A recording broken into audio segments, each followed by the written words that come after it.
Welcome to Business on Top, where women are building empires, becoming breadwinners, and redefining the dynamics of their households without a playbook. I'm Kaeli Lindholm, mom, wife, founder, and leadership advisor to a portfolio of female-owned businesses generating over $100 million in annual revenue. Most business advice was never designed for women leading and building at this level. That's why each week I'll open the vault and share a leadership lesson from real experience, so you can navigate the decisions you're making every day with confidence. If you are a serious female founder and leadership feels messy right now, you're in the right place. We are rewriting the rules for this next era of how women lead and build. This is Business on Top. Let's go. Good morning and good afternoon. Welcome to Spark. And come on in. I am going to be pulling up my chat here so I can say hi to you. As you're coming in, please introduce yourself, say hello in the chat. Let me know where you are tuning in from. And also, is this your first time to Spark or your second time? You guys, we are back by popular demand. We ran this program a few months ago. Gosh, I feel like I should remember the date, and we had so many people come back and say, I only made 4 days of the 5 of Spark. I need Spark again. I watched the replays. I can't get enough. Those 5 days were magical. What a huge impact it made just to focus, to sit down with my manager and to spend the time, honestly, just to be intentional about coming together and taking a look at the perspective of the business through the lens of both an owner and a manager. So welcome, you guys. Kansas, hello. Laura, hi. So come on and say hi. And I'm going to just jump right in because we have a really busy day today. I have a lot to cover. And I just need to call this out, okay? And let me know if you're feeling the same thing here. I think that both owners and managers are feeling this right now. The industry feels different. It feels like the game has changed over the past few years. Patients are way more informed than ever, and they are also much more cautious. Isn't it interesting? Do you feel like everybody's kind of asking for more of you? Teams are asking for more support than ever before. They need more development, more leadership. And as private equity continues to influence expectations around performance and system and structure and pricing, I feel like this industry is just moving so fast and also getting not so far ahead. Aesthetics is becoming increasingly integrated with wellness and longevity medicine. Patients just have more choices and more places to spend their money than ever before. So give me a yes in the chat if you're feeling some of these same sentiments as I am. Even practices that are doing really well seem to have this underlying sense of, okay, things are going well. Like now I feel like I'm just, what's next? Waiting for that next shoe to drop. So if you've been feeling that, you're responding to a very real evolution that's happening in our industry. What used to be enough to build a successful practice, being a great provider, staying busy, building a loyal team, it isn't always enough to sustain to the next level. Because at some point, growth actually starts being less about demand in your practice and starts being more about infrastructure. That's a very uncomfortable feeling. And I think why a lot of us are here. That's why so many practices are getting stuck, truly, even in this rapidly expanding industry. Most of the practices that we work with at KLC are filled with incredibly capable people. The challenge is that the business is actually, we like to call it growth by accident. The business is even growing faster than the leadership structure supporting it. So what that looks like then is the owner really still carrying more than they should, and decisions funneling back to the same person, maybe you as the owner or your manager, you as a manager. And a handful of people are holding critical information that's needed for everybody in the company to do their job. I have been there personally, and it is an uncomfortable place to be.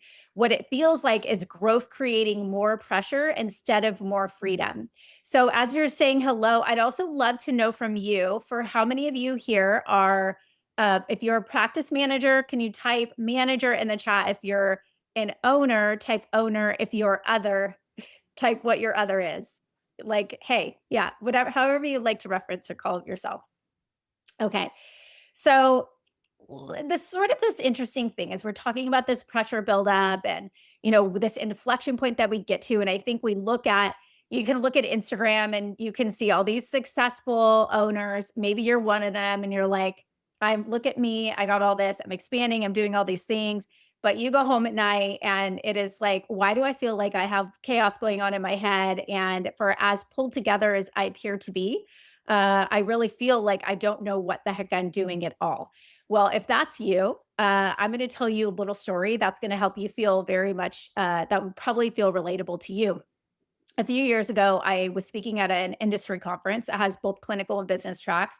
And I was in the room for a business talk that happened right before I was about to speak. And it was an injector who was talking about a business that she had built that was earning 7 million annually in revenue in just a short period of time, maybe 4 or 5 years or so, right?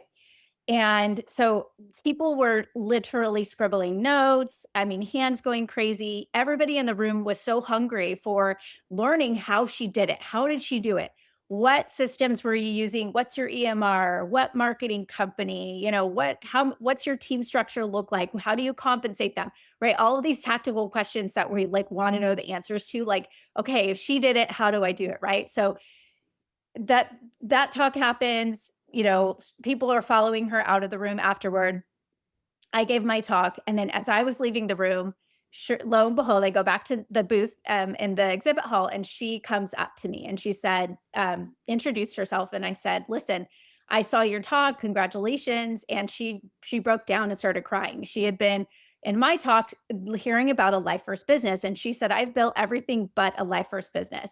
As successful as my company is, I'm barely taking home any profit. I feel overwhelmed by what I have to show up to every day. In fact, I feel like my business is running me. And if I actually took one step out, everything would fall apart." And I think that this feeling is not uncommon for many people, right? For many of you, for practice managers and owners, maybe, give me a yes in the chat if you feel like you have been there. If you're like, I feel like I have a really great, successful business, but I also question myself. And I also have things that are going on in my business where maybe I don't feel like I can show up to my life as whole and fully and capable as I would like to be. And what happens there is this misalignment, right? And I think so many times we talk about like work life balance and things like that. And we're going to talk more about that today. But this is such a real situation, and it comes really from the place of a woman who was brilliant at her craft, who felt like she could do it her way and do it different, and really set out to create a life where she could have the freedom to do it her way. She could make a greater impact. She could potentially make more money. She could provide for her family in a different way. And what she found was that the freedoms, the autonomy that was ensued by this plan is the thing that was actually suffocating her and drowning her in her life. And so, what I want to tell you today that is, if you're somebody who's feeling like that, if you feel like you are more trapped than you are free some days, you are not alone. A lot of owners carry a level of stress and uncertainty that truly nobody else sees. And they wonder if they're even focusing on the right things. They worry about the numbers really more than, we're even allowed to admit it. It's very, very lonely, right? We feel gaps before anybody notices them. So because we're visionary and we're seeing from a vantage point a bigger picture of the business, we start to get a real clear view of, okay, where things are potentially going to be bottlenecking, where there are where there are roadblocks in front of us. And so we feel a need to kind of show up and lead our team in a certain way, even though we're nervous about what's on the other side of that, making really big decisions and holding the business for where the vision is headed. And then let's talk about the other side of that, right? For those of you, and I'm seeing like some some managers here in the chat. Let's see, we've got owner and manager. I love that. Owner, manager, owner, manager. Okay, looks like a lot of 50-50 and partners here. So that's exciting. That's what we built this for. And we're hopeful that you guys can spend this time together and use this as a tool to really understand each other's perspectives. Because on the other side of this is practice managers who are actually now being asked to lead at a higher level than ever before, but without having the clarity, the maybe even authority or resources or support that they fully need to own the outcomes that they're responsible for. They can see what's working, they can see opportunities, and they also do know where things are breaking down on the ground level. And I've been there. So I'd love to tell you my story about kind of why are we so passionate here about practice managers and owners and this whole situation with Spark. Because I actually been a managing director myself. After working in corporate America, I stepped into a role as a profit share partner in a multidisciplinary aesthetic institute. I had spent more than a decade in corporate America. I had leadership experience training. I had the business degree. I was managing the Western United States in a sales team and responsible for multi-million dollars in revenue. I honestly thought like this is it's going to be a piece of cake here. Like, okay, I can come in and manage this little practice of 8 people. Like, no big deal, right? Yeah. So, I really, I wasn't being cocky about it. I just really thought like I have the experience to do it. And I quickly realized, wait, there's no blueprint here. There isn't an org chart or a playbook. I was managing up to the owner, who was my partner, and then also down to the team. It feels like you're this like stuffed in this Oreo cookie, like you're just the frosting, and all the stuff is going on here, and you got to like get the left hand to talk to the right hand. And you're in the middle as a manager, just really driving all of it in the day to day. And it was truly one of the most challenging leadership experiences of my whole career. And ultimately, the reason why I'm so passionate about this work that we do here and what I do today. What I see over and over again is people working like dogs. Like they're passionate, they want the same thing, but the business reaches a point where the leadership truly has to evolve. And that's why we're here this week. So over the next 5 days, we're going to have some real honest conversations about what it actually looks like to build a well-led, scalable practice today. We're going to talk about ownership and accountability, leadership, communication, the relationship between an owner and a practice manager, and most importantly, we're going to identify where your business is relying too much on your effort as a team, instead of infrastructure, because sustainable growth happens when the business becomes strong enough to support the vision that you're trying to create. What that feels like is a system that does the work and the humans are there to support that, right? Versus the other way around. Okay. So really good. If you're new coming in here, I would love for you to tell me, if is anybody here in Spark for the second time? Repeat offender here, put it in the chat. I want to see who's here for a second time. All right. So over the next 5 days, right? Before we jump in, actually, I'm going to give you a little bit of I'm going to introduce myself and a little bit of context of who we are as a company. I guess there's just a lot of new names that I have not met here in the chat. I would say faces. I can't see you, but pretend like I do. I feel your presence. I really do. So at KLC, we've had the privilege of supporting hundreds of aesthetic and wellness businesses across the country. Our clients collectively generate well over 100 million in annual revenue.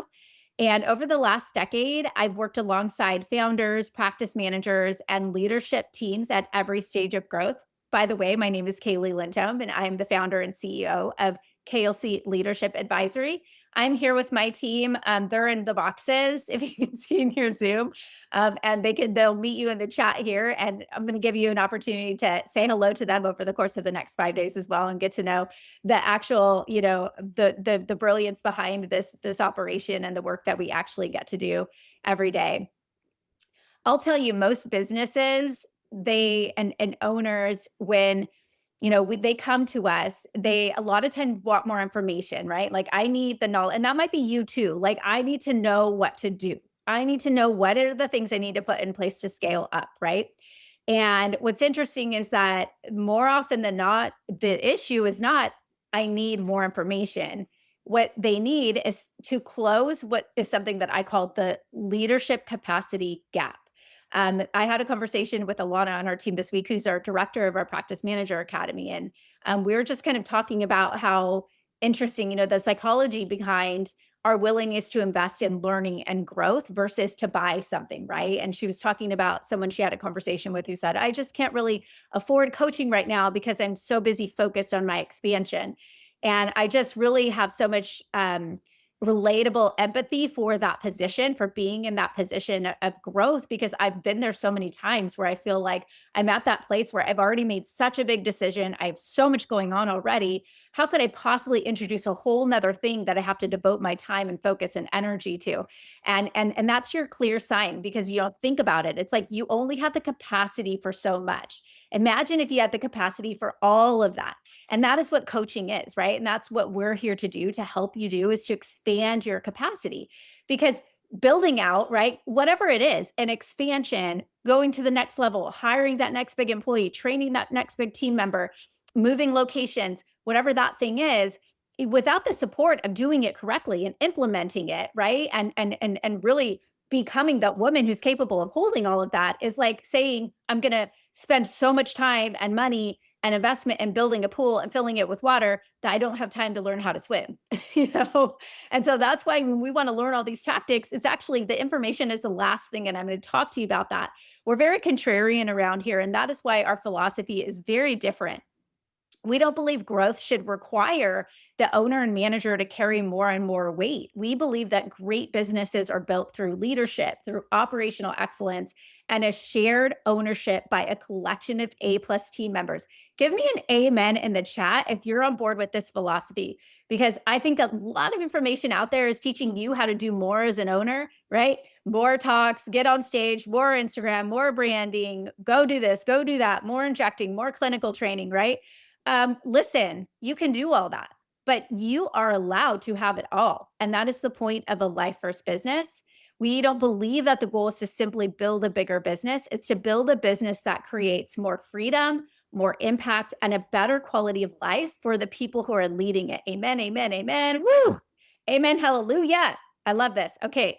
So that is what we are going to spend the next 5 days talking about. Okay. So let's talk about how we will accomplish this. So I told you about, the story about like how we want to go find more tactics and do more things. And this injector that we worked with, who, had this 7 million, and all was making the 7 million of revenue, and all the people scribbling for all of this, blah, blah, blah, right? What the blueprint they were asking for was essentially all the things she did to drive herself into overwhelm and low profit margins. Let's be honest. She's at a whole different place now. So, thank God. But if I can help you flip your mindset this week around what the point of spark is, the ignition, right? Igniting your spark is igniting your spark. It's actually not about gaining more knowledge, right? If you open up your workbook, and by the way, if you have not, I like to get mine bound and printed, but you should have received an email yesterday with a copy of your workbook. If you have not, just go ahead and pop in the chat workbook, and we'll get you a copy of that for you to download, and you can print yours, or you can use it, or you can bind it. You can do whatever you want with it. But this is going to be our guide for the course over the course of this week. At the bottom of page 1, you see there's a gray box, and this symbolizes what Spark is. And you'll see, strategy, people, alignment, results, and the last part is knowledge. We have to build the infrastructure, and then we develop our own frameworks and discipline required to scale. And so I want you to really think about this experience here this week. We're going to teach you all of the things that we teach in our Life First Business Operating System, but I want you to really think about reverse engineering from the end. What is the goal and the vision that you're trying to create? And then what are the things that we can start to put in place to help you get there, right? So it's going to be probably a process of a lot of ruthless elimination, focus, prioritization, and just really doubling down on what's working in your business versus adding more. And I hope that gives you a big sense of relief, that I don't want you to walk away with just a big workbook and journal of notes. I know that happens a lot. And it's like, how am I going to be able to apply all of this? I'm actually going to teach you how to become the person and the team who can focus on the things that are going to drive the needle, that are going to make the results, create that impact, so that you actually start to feel this catalytic momentum happening. And that's why people come back again and again and again to these 5-day sprints. And that's why the women who come through these programs actually know, like, I'm ready to take the leap and work with Kaeli and to become that woman who's capable of holding that space for the bigger capacity for my bigger dreams and bigger growth. Okay. All right. So I'm going to just take a pause. I've been talking a lot here. Let's see. As far as the sessions go, they are going to layer on top of each other. So if you miss one, this is going to be a lot of just kind of overarching philosophy today around the Life First Business Operating System. We're going to dive in just a minute. And then there will be homework every night for you. And then the next day, we'll come back with the next session. If you miss it, catch the replay. Don't sweat it. If you can't get to a replay till the end of the week, that's fine. Just continue live as you can, and you can come back to the sessions. This is all a test for you, right? So like if you're like, I can't get away from my business for an hour a day through this intentional, like that's just a sign. Like, okay, maybe that I do need some support and in building that A plus team and building that, schedule and the boundaries and the infrastructure to support me so that I can show up the places that I want to be. And that's okay. We're not gonna beat ourselves up for it. That's it. Okay. How long have you guys been in business? I'd love to see in the chat. How long have you, and if for you managers, how long have you been managing in your business? It's funny because it's like a lot of the 2020 boomers here, right? Like 5, 6, we got some 9 and 11 years here going, okay, I like that. A lot of 5 and 6s though. Uh, oh my gosh, we have so many stories, right? Us like the COVID babies for sure. I love that. And actually, Pop Leadership Academy started as a COVID baby as well, as response. It's interesting. It's like the things that you think are going to be take you out. I've been in business for 10 years, and let me tell you, I've seen it all. And I can assure you that whatever challenges you're facing today, I've either personally been through it or I've coached someone through it. So I can tell you, um, just by being here, you are literally ahead of the game, because we are all about to experience some pivotal shifts in our business in the coming year, and you are going to be prepared for them. Remember that growth is not linear, it flows. And the goal is not to plug the gap, the goal or like find the next tactic or trend, because trends are here. They're trends for a reason. They're here one day and then they're gone the next, right? And that's not the goal here. Our goal is to build something that can withstand the ups and downs and to build a business that can become your legacy. Okay.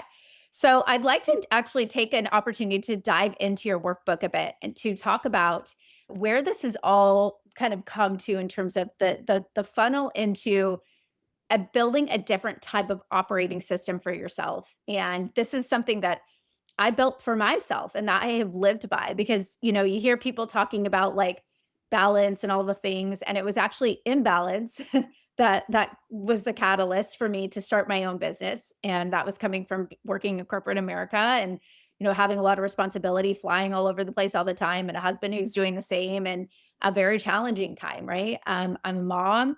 I have aging parents. I love being a mom. And with my boys, I have 2 teenage boys. And I'm a wife, and a lot of us have a lot of hats that are important to us. But I also don't think that we should have to sacrifice that to to live out our passion. I mean, I wake up every day and can't wait to get to work. I love what I do, and I know many of you do too. But yet you feel that guilt of like, why do I have to be like one thing or the other or whatever? And the point is, I think you could double down on creating a really great business that supports you and fuels you. So I want you to open up your workbook to page 1 and let's talk about that. What is a life first business? A life first business is a cash cow business that provides deep fulfillment, expansive personal growth, and the freedom to savor the pleasures of life. I would challenge anybody who thinks this is not possible to put not possible in the chat because I love this. Like, let's bring it on. It feels like that, right? It feels like that. And that is because we are really building businesses on a very outdated business model. If has anybody had the chance to listen to Business on Top podcast, this is a reason why I after 6 years rebranded our podcast Business on Top, which was one of those moments that was an aha moment for me. That was like, we can have it all. Like my grandmother never built a business. Anybody in here had a grandmother, or even a mother who built a multi-million-dollar company. It's a whole different ballgame today in society than it was. So we have to build businesses differently. And Business on Top was that for me. That was like, I want to have a business where I can be with you here this morning, and then I can also be a really great mom, and be present for them as well. And I can build a business that can fuel me and provide that for me. And those luxuries, and also the income and the freedom and the ability to enjoy and have fun in life because I have such a great business, right? Not something that is devouring me every day. What that means is the Life First business pours generously into four key success pillars: wealth, health, impact, and freedom. So that means when you work with us and we say, okay, send us your P&L is actually just showing me. It is just a reflection of all of this, right? Because what could happen in your business is you could be making a whole ton of money, or even taking home a ton of money and have a very successful business on paper. But if you're burnt out, if you are unhappy, if you are stressed, if you are not spending time doing the things that you love, if you don't feel creatively challenged, then what's the point? Right? And so we want to actually be measuring all of these things together.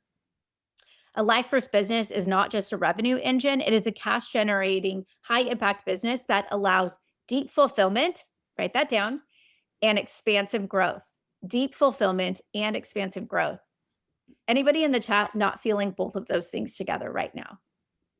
That's okay. Right?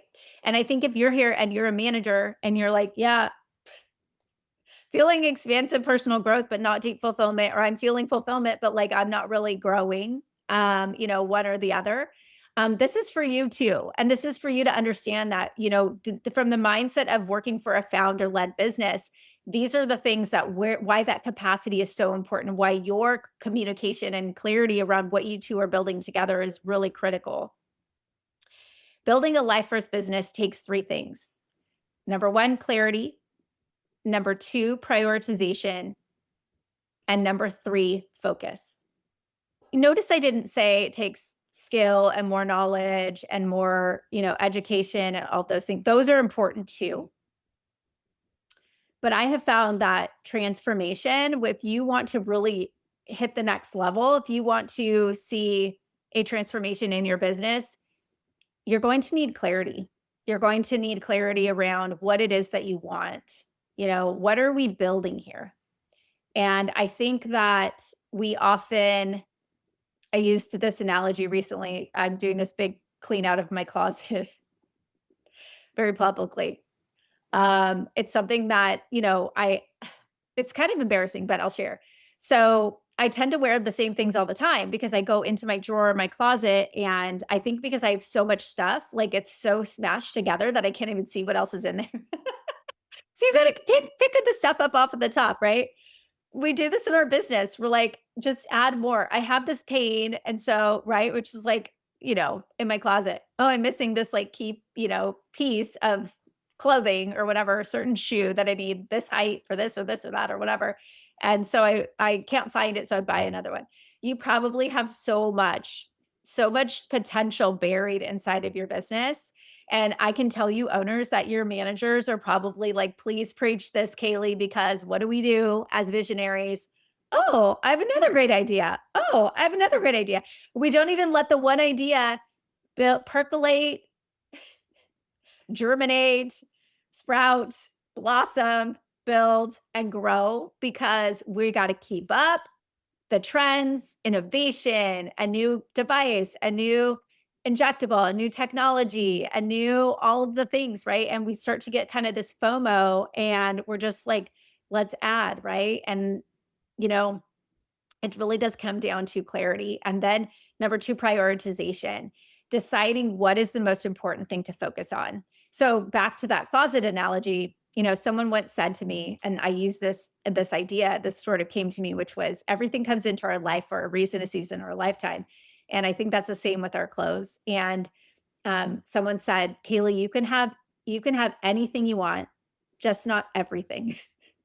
And I was like, wait, I can't have everything, not all at once. Right. And so I'm really using that filter in my closet, which is I have this much space for the long hanging items. And so if it doesn't fit in here, I get to pick the ones that I want the most. What gives me the most joy? What's so interesting is when you walk in and you're focusing on things that bring you joy and energy, you actually become happier, right? These are small things that expand your capacity. When you walk in and you just see a big pile of things that are like meh, right? You kind of feel meh. And so this is very similar analogy in our business is that We have team members. I mean, think of everything. I mean, you could plant this analogy for anything in your business. What just visually walk into your practice, right? It's the things that are on sitting on your shelf. They are the decorations on your wall. They are the marketing pieces that you put out to patients. They are the team members that you have. They are the supplies that you're using. They are you name it. Go on and on and on. The vendors that you work with, the reps that come into your practice. There's some that really fill you up and bring you joy and like drive results, right? And then there are some that are just kind of there. You know what I mean? So we have all these initiatives and all these ideas. We need to focus on what we need to get clarity, and then we need to prioritize what is most important to least important. Okay. And that just comes from this process of cleaning the closet a little bit and identifying, okay, now based on where we are identifying that we want to go, are we still on track? Right. And we're gonna, in your homework, which by the way is on, we'll get to that, but on page 5, I'm going to be asking you tonight to take some time, you as a manager and an owner, to really define and idealize your dream business, your dream life, like what it would be like for you to show up, put all of the what ifs aside, but like truly what feels great for you. When you have that kind of clarity, you know where you're going, you know what the goals are, you can prioritize, and then you can focus. And then that's where discipline comes in. Focus is all about putting on those blinders, right? Just like horses on the horse racetrack, right? It's just like I can't see anything outside of me because I am going. And I think the problem that a lot of founders get into is that they actually get off track because they're looking at what someone else is doing or what they don't have versus, I'm going through this process of, and I like I said to you guys, growth is not linear, right? And growth is, it will ebb and flow and it will be hard. Nothing easy, like there's nothing important or valuable, it comes out of an easy situation, right? If nothing changes, nothing changes. And it is the difficult conditions where growth really happens. And if your goal is to constantly avoid a challenging situation, or you get up to a challenging situation and you try to skirt around it and do something else and pivot. For example, maybe you did invest in something new, right? Or you made a decision that wasn't quite coming to fruition. Did you double down and give it your all and find a way, or did you just go do something else? Right? And that's kind of the point of focusing, is like, I'm not going to go start a new project until I know that I have done everything I possibly can to get this one up and running and successful. Okay. Can you put guilty in the chat if you're guilty like me, right? We do this. We're like, okay, I'm fizzled out. I don't have the energy. Obviously the market, obviously the conditions, obviously this isn't going to happen right now, but I need to do this. I need to add wellness. I need to go expand to another location. I need to go hire another injector, and I need to go take, learn blah, blah, blah anatomy. And I need to get ultrasound. I need to buy this next device, and I need to get a loyalty program, right? How many of you have like 10 things on your list for this year? Okay. So you can have everything. You can have anything you want, just not everything at once. And why is that? It goes back to what we talked about around building a life first business is about doing it well. It's about getting better, right? When you get better, you will get bigger. Okay. Thank you for being honest, Crystal. Lots of people don't want to admit, especially the managers in here, are like, girl, if I could say it to you, but I just can't. Okay. I can't. All right. So on page 3 in your workbook, I have put together for you it's a role map for a practice manager. Okay. Now, caveat here, this is not every manager has to be responsible for all of these things on here. What I am suggesting here is that this be a collaborative exercise between owner and manager to talk through each of these bullets, and you may rate yourself 1 to 10. You can use your own system, highlighting, rating yourself. Are these things we want to work on? Do we want to skill develop here? Are these my responsibility or your responsibility, right? We want to create a scenario where we have clarity. This is kind of a tool for you to be working through over the next 5 days. I don't need you to have this totally done by tomorrow by any means. But I would love for each of you to do this on your own and then compare. Okay. So is my manager, should they be responsible for these things? How are they doing these things now? And as a manager, should these be your job? And you know what you may find a lot of times we find is probably the opposite of what you think. A lot of times a manager saying, I want to do these things, but I'm not being given the runway, the training, the flexibility, the freedom.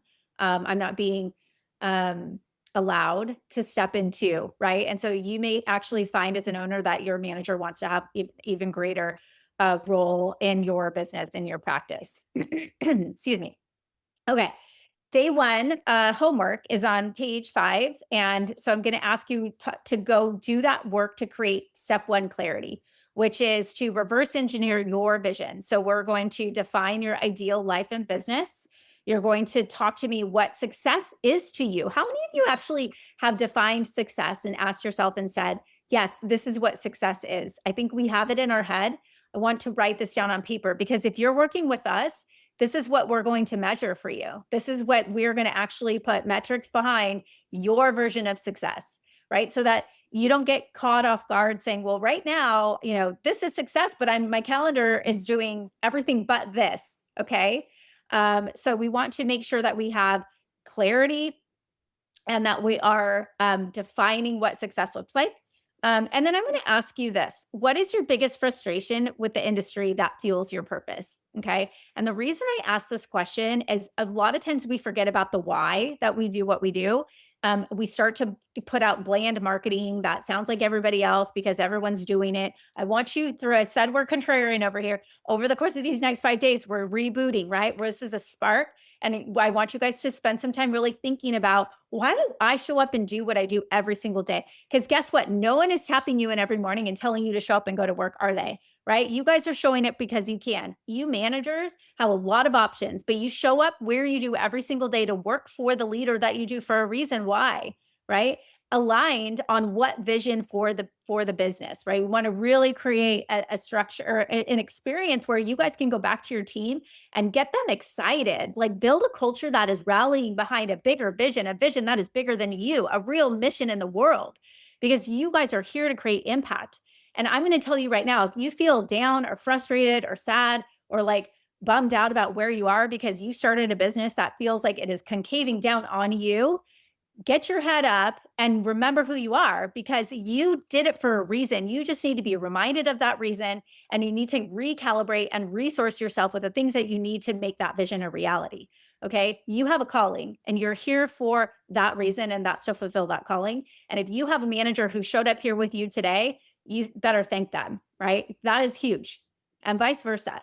So we can't have more people that start sounding like everybody else. The world needs you to be you. The world needs you to be clear on what you're here to create and to step into that vision and to resource yourself with what you need to do that. Okay. All right. Key takeaway here, CEO builds from a place of clarity, control, not reaction.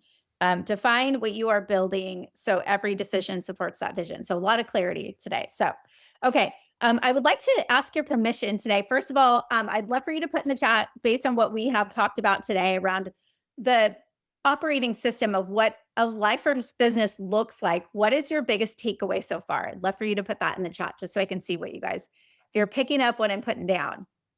Okay, so for those of you who are an owner here who is doing the job of a practice manager, that is my point. You cannot possibly build a sustainably scalable business without having the infrastructure of a team behind you. If you want to be a solo provider and you want to run your business, then that you need to decide that that's what you want, and then get yourself resourced with what you need. Or maybe you want to work in a company, and that's okay too. Remember, there's no right solution, but building a business is not for everybody. And that's okay. But most of you are here because you want to have a company. You had this vision and you want to make it a reality, and you're just used to doing it all. You're used to being number one in your class. You are used to being able to probably figure stuff out faster than anybody else. Okay. For those of you that are like, I could definitely delegate. I could hire and teach someone how to do it, but that's going to take me, 6 months and I can get it done in 10 minutes. Okay. Probably everyone in here. Okay. I get that, but that's not the point. The point is recalibrating. The idea is instead of building a business, you are building a team to build your business for you. And we are going to help you build this infrastructure where the system is the thing that does the work for you. Okay. I feel like I'm driving with my headlights off. You know what? Amen to that. That is kind of the point why we do what we do, because I think we are all building the plane as we fly it. We do not have a blueprint for what growth should look like, right? Like we don't have, I can't call my mom and be like, hey, mom, when you had that team member who, you know, I don't know, XYZ or said this to you, or you felt like this, or or when you had to make a big decision about an investment, that like that, those conversations don't happen. She can be really proud of me. She likes to talk to me about like how I'm on camera all the time. How do you come up with all the things to say? She says to me. But we don't have that. We don't have the blueprint. We're building as we fly. And the beautiful thing about that is you get to build it the way that you want to, right? Let's see what else we got in here. Figuring out how to prioritize tasks is my struggle. Absolutely. Because, it's everything is a decision as an owner, right? So like it doesn't really matter if it's like, do I like this card yellow or red? That's a decision. Or should I hire a growth marketing lead? It's like though there's a lot that goes into one decision. You have to, your brain is going crazy, but all the things need to get done. And so what we end up doing is we end up focusing on what's urgent instead of what's important. So Kansas, we're going to help you figure out how to filter that out. And that does actually come with learning how to set boundaries and to delegate as well, learning proper delegation. And then also being okay with letting things go and be like, done later. I know. Like if you're one of those people that's like, I didn't get through my checklist today, I get it. But when you don't work from a checklist, you work from a calendar, that comes from prioritization. If you are listening to this and something in you is stirring, I want you to know this is exactly where the work begins. This is the space between where you've been leading reactively and where you are being asked to lead from a new framework. And the truth is that next level of leadership doesn't come from more information. It comes from putting yourself in rooms and environments that challenge how you think, how you decide, and how you show up inside of your business. That's exactly why we built the Pop Leadership Academy. It's a space for founders who are no longer looking for surface level strategy, but who are ready to evolve how they lead, how they build, and how they scale so the businesses they create can fully support the life they want to live inside of. You can learn more about the Pop Leadership Academy and apply through the link in show notes. And in the meantime, get more inspiration delivered directly to your inbox through my weekly briefing, The Blueprint, at klcleadership.com/blueprint. Until next time, keep leading life first and business on top.